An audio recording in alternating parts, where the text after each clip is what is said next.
Hello everyone. तर आजचा आपला टॉपिक आहे नंपाय.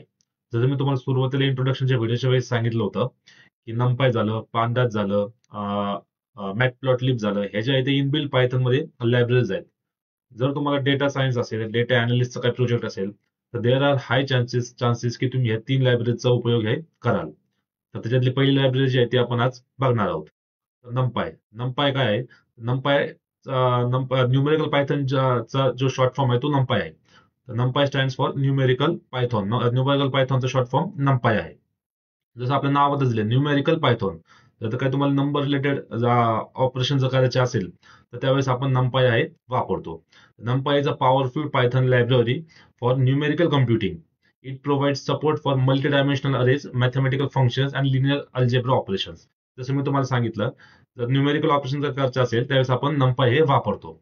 तर त्याच्यामध्ये it provide support for multi dimensional arrays. Multi dimensional अरे काय आहे? बेसिकली अरे काय आहे? जसं आपण पायथन मध्ये लिस्ट बघितलं, त्याच पद्धतीने लिस्टच्याच पद्धतीने आपण NumPy मध्ये आपलं अरेज असतं. त्यानंतर ते सपोर्ट मॅथमॅटिकल फंक्शन्स. जे NumPy आहे ते मॅथमॅटिकल फंक्शन्स, त्याचप्रमाणे लिनियर अल्जेब्रा ऑपरेशन देखील सपोर्ट करतं.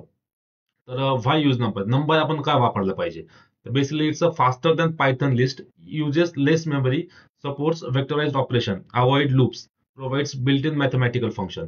हे जे लिस्ट पेक्षा जे आहे ते फास्ट आहे. अरे जे आपण NumPyचे अरेज जे आहेत ते ऍज कम्पेअर टू लिस्ट जे आहे ते फास्ट आहे. आता आपले जे प्रोग्राम्स आहेत ते छोटे छोटे आहे.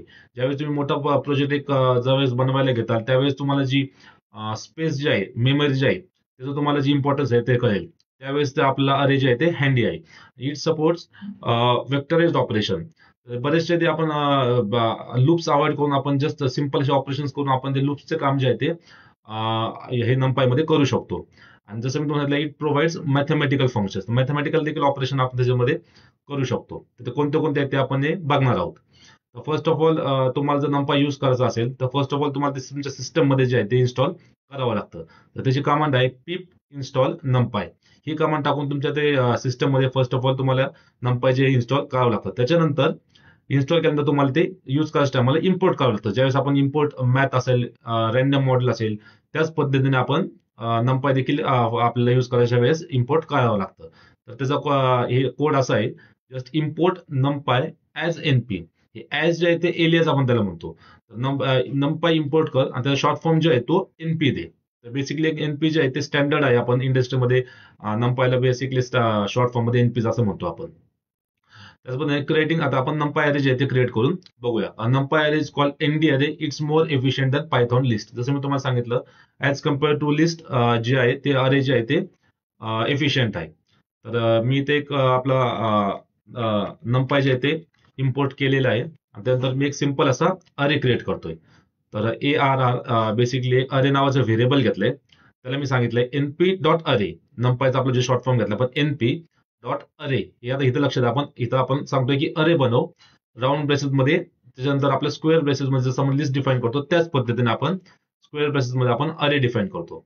तर 1, 2, 3, 4 आणि 5 हे 5 एलिमेंटचा एक अरे मला बनवून दे आणि सिम्पली मी त्याला प्रिंट करतो. तर तुम्ही पाहू शकता 1, 2, 3, 4 आणि 5 हे अरे जे आहे ते प्रिंट झालेलं आहे. हे झालं आपलं सिंगल डायमेन्शनल अरे. सिंगल डायमेन्शनल अरे ह्याला आपण 1D अरे असे सुद्धा म्हणतो. त्याच पद्धतीने आपण क्रिएटिंग अ 2D अरे, त्याला आपण मल्टी डायमेन्शनल अरे म्हणतो. 1D अरेला 1 डायमेन्शनल आणि 2D अरे असेल, 3D अरे असेल. बेसिकली 1D अरेच्या पुढे जेवढे पण असेल त्याला आपण मल्टी डायमेन्शनल अरे असं म्हणतो. तर मी एक 2D अरे, मल्टी डायमेन्शनल अरे जे आहे तो क्रिएट करून करतोय. तर ARR 2D नावाचं एक व्हेरिएबल घेतलंय. त्याला सांगितलं NP डॉट अरे राऊंड ब्रेसेस मध्ये. आता मी इथं तुम्ही ऑब्झर्व करा, इथं मी एक स्क्वेअर ब्रेसेस मध्ये 2 अरे घेतलेले आहेत, 1, 2, 3, 4, 5, 6. आउटर लेवलला एक स्क्वेअर बेसिस घेतले आणि त्याच्यानंतर जे पण अरे मला 2D अरे बनवायचे आहेत ते 2 डायमेन्शनल अरे मी घेतले. 1, 2, 3 स्क्वेअर बेसिस क्लोज, कॉमाने सेपरेट झाले आणि 4, 5, 6 ही आपली दुसरी अरे.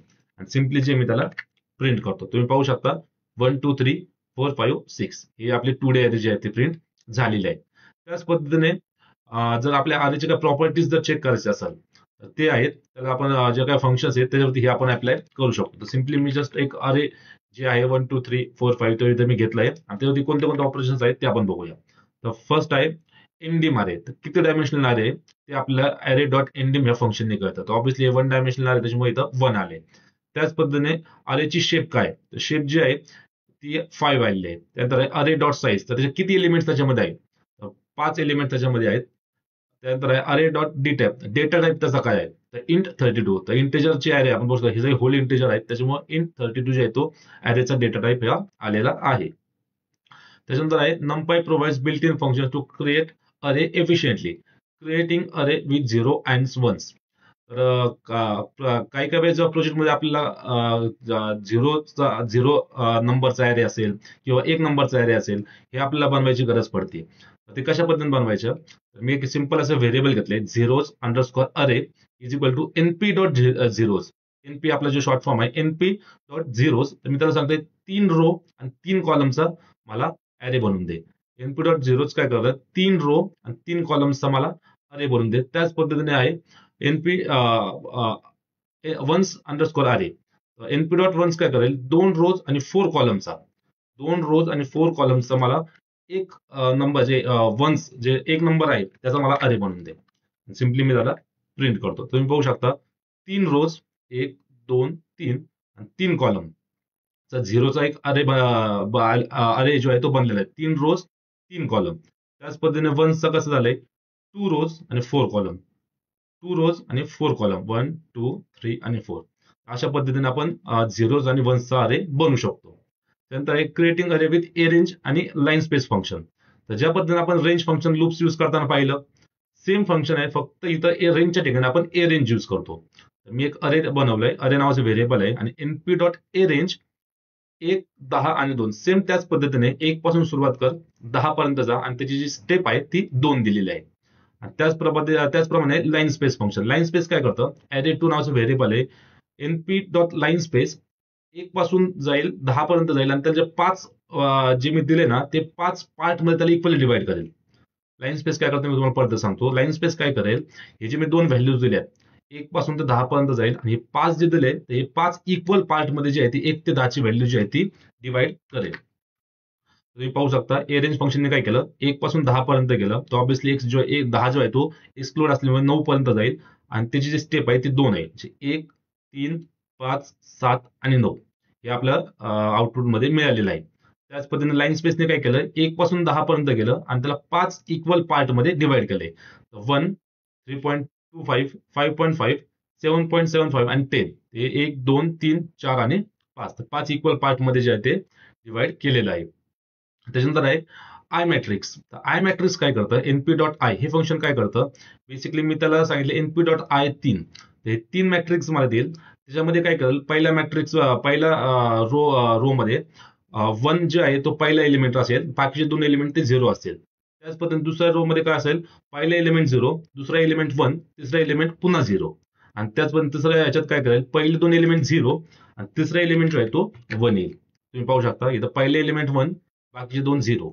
सेकंड मध्ये काय केलं, 0 पहिले एलिमेंट, सेकंड एलिमेंट 1, त्यानंतर थर्ड एलिमेंट 0 आणि त्याचप्रमाणे थर्ड मध्ये काय केलं, 2 एलिमेंट 0 आणि लास्ट एलिमेंट जो आहे तो 1 केला. तो अशा पद्धतीने आपण एनपी डॉट आय मॅट्रिक्स जे आहे ते वापरतो. त्यानंतर इंडेक्सिंग आणि स्लायसिंग. इंडेक्सिंग स्लायसिंग आपण ह्याच्या अगोदर बऱ्याच वेळा पाहिले. ज्या पद्धतीने लिस्ट मध्ये इंडेक्सिंग स्लायसिंग युज करतो त्याच पद्धतीने आपण अरे मध्ये सुद्धा सेम फंक्शनॅलिटी आपण युज करतो. तर मी एक सिंपल असा इंडेक्सिंग स्लायसिंगचा कोड एक्झिक्यूट केलाय. फर्स्ट आहे अरे ऑफ 2. तर सेकंड एलिमेंट आपला 0 1 2 हे 30 जे आपलं प्रिंट झालेलं आहे. झिरो बेस्ड इंडेक्सिंग तुम्हाला इंडेक्सिंग स्टार्ट विथ 0 1 आणि 2. त्यानंतर आहे अरे ऑफ 1:3. 1 पासून सुरुवात कर, 1 पासून सुरुवात केली, सेकंड आणि थर्ड एक्सक्लूड असल्यामुळे 20 आणि 30 हे प्रिंट झालेलं आहे. त्याच्यानंतर आहे :2. 0 पासून सुरुवात कर आणि 2 पर्यंत जा. 0 1 2 एक्सक्लूड असल्या कारणाने फक्त 0 आणि 1 हे दोनच एलिमेंट जे आपले 10 आणि 20 हे प्रिंट झाले. आणि त्याच पद्धतीने निगेटिव्ह इंडेक्सिंग झाली आहे. -2 पासून सुरुवात कर आणि शेवटपर्यंत जा. कोलन दिले म्हणजे लास्ट पर्यंत जा. -2 कोणते आपलं 0 -1 -2, 30 आणि 40 राईट साईडला आपली इंडेक्सिंग असतं. मायनर स्टेप जे आहे जी आपली फ्लो जो आहे तो लेफ्ट टू राईट असतो. तर -2 पासून कोलन लास्ट पर्यंत ते आपल्या 30 आणि 40 जे ते प्रिंट झालेलं आहे. त्याच पद्धतीने एक 2D अरेचं जे इंडेक्सिंग स्लायसिंग आहे ते कशा पद्धतीने वर्क होतं ते आपण पाहूया. मी जस्ट सिंपल अशी 2D अरे घेतलेली आहे. 1 2 3 ही ऍरे आणि 4 5 6 ही ऍरे घेतली. तर त्याला मी सांगितलंय ऍरे 2D जे आपले व्हेरिएबल 0,1. तर त्याने काय केलं, आपल्याला 2 प्रिंट केलं. तर 2 काय प्रिंट केलं, 0. तर 0 आपले पहिला ॲरे जो आहे तो 0 बेस्ड आहे. सेकंड ॲरे जो आहे तो पहिला आपला त्याचा इंडेक्सिंग आहे. ह्याच्या पुढे जर अजून कोणता असेल तर दुसरा इंडेक्सिंगचा ॲरे झाला असता. 0 ॲरे मधला पहिला एलिमेंट तर कोणता, 0 मधला पहिला एलिमेंट 0 आणि 1 हे 2 जे आहे ते प्रिंट झाले. त्याच पद्धतीने दुसरं आहे array of 2D of colon आणि 1 त्याला हे दिलेलं आहे, व्हॅल्यू दिले. तर 2 आणि 5 त्यांनी काय केलं, पूर्ण ॲरे मधला जो आहे तो पहिला एलिमेंट, दोन्ही ॲरे मधला पहिला एलिमेंट 0 मधला पहिला जो आहे 2 आणि दुसरा ह्याच्यामधला जो पहिला एलिमेंट आहे तो 5. ह्याच्या पुढे जर अजून एखादा ॲरे असला असता तर त्याच्यामधलं सुद्धा पहिला एलिमेंट जो आहे त्यांनी घेतला असतं. 2 आणि 5 जे आउटपुटमध्ये प्रिंट झालेलं आहे. त्यानंतर आहे मॅथमॅटिकल ऑपरेशन असतं. मॅथमॅटिकल कोणते कोणते ऑपरेशन आपण करू शकतो ते आपण पाहूया. अरे नावाचे एक व्हेरिएबल, सिम्पली मी अरे क्रिएट केली 1 2 3 4 आणि त्याला सांगतोय अरे +2. ते काय करेल, 2 + 1 3, 2 + 2 4, 3 + 2 5 आणि त्याच्यानंतर 4 + 2 6 या आउटपुटमध्ये देईल. तुम्ही पाहू शकता 2 + 1, 2 + 2, 3 + 2 आणि 4 + 2. त्याच पद्धतीने मल्टिप्लिकेशन, तर 2 × 1 2, 2 × 2 4, त्यानंतर 6 आणि त्याच्यानंतर 8. त्याच पद्धतीने पॉवर पण सेम ॲज इट इज केले, 2 पॉवर 1, त्यानंतर 2 पॉवर 2, त्यानंतर 4, त्यानंतर 9 आणि 16. अशा पद्धतीने आपण मॅथमॅटिकल ऑपरेशन जे आहे ते इझिली परफॉर्म करू शकतो. त्यानंतर आहे element wise operation. Element wise operation कसं करतं, एनपी डॉट अरे नावाचे एक व्हेरिएबल घेतलं, त्यामध्ये एनपी डॉट अरे नावाचे मी एक अरे घेतलाय आणि त्यानंतर बी नावाच्या ह्याच्यात पण एक अरे घेतलाय आणि सिम्पली मी त्याला ए प्लस बी आणि ए मल्टिप्लाय बाय बी असं करतोय. हे काय करेल, 1 + 4 एलिमेंट वाईज ऑपरेशन होईल त्याच्या पुढे. 1 + 4 तर 5, 2 + 5 7, 3 + 6 इज इक्वल टू 9. तुम्ही बघू शकता 5 7 9. त्याच पद्धतीने 4 × 1 4, 5 × 2 10 आणि 3 × 6 18. या अशा पद्धतीने एलिमेंट वाईज जे ऑपरेशन झालेले आहेत. त्यानंतर आपला लास्ट टॉपिक आहे फंक्शन्स. त्याच्यामध्ये अजून कोणते कोणते फंक्शन्स आहेत जे आपण युज करू शकतो तर ते बघूया. तर अरे नावाचे मी अरे क्रिएट केली 10 20 30 आणि 40 आणि मी त्याला पहिलं ऑप्शन सांगतोय एनपी डॉट मीन. मीन कसं काढायचं, एलिमेंट्सचं total sum divided by total element of number. तर टोटल किती होईल, 40 + 30, 70 + 20 + 10, 100 डिवायडेड बाय टोटल किती आहेत 4. तर ऑब्व्हियसली 25 जे आपला आन्सर येणार आहे. त्यानंतर एनपी डॉट मॅक्स एलिमेंट कोणता आहे 40. त्यानंतर एनपी डॉट सम, तर टोटल सम किती आहे 40 + 30, 70 + 20 आणि 20 + 10 इज इक्वल टू 100. तुम्ही पाहू शकता फर्स्ट आले मीन मध्ये काय झालं, total divided by sum divided by total elements. त्यानंतर मॅक्स मध्ये मॅक्झिमम एलिमेंट कोणता आहे तो आलाय आणि सम मध्ये काय आलंय की टोटल एलिमेंट जे आपल्या आउटपुट मध्ये मिळालेलं आहे. तर आय होप तुम्हाला नंपाय आणि त्याची फंक्शनॅलिटी कशी यूज करायची ते या व्हिडिओमध्ये कळलं असेल.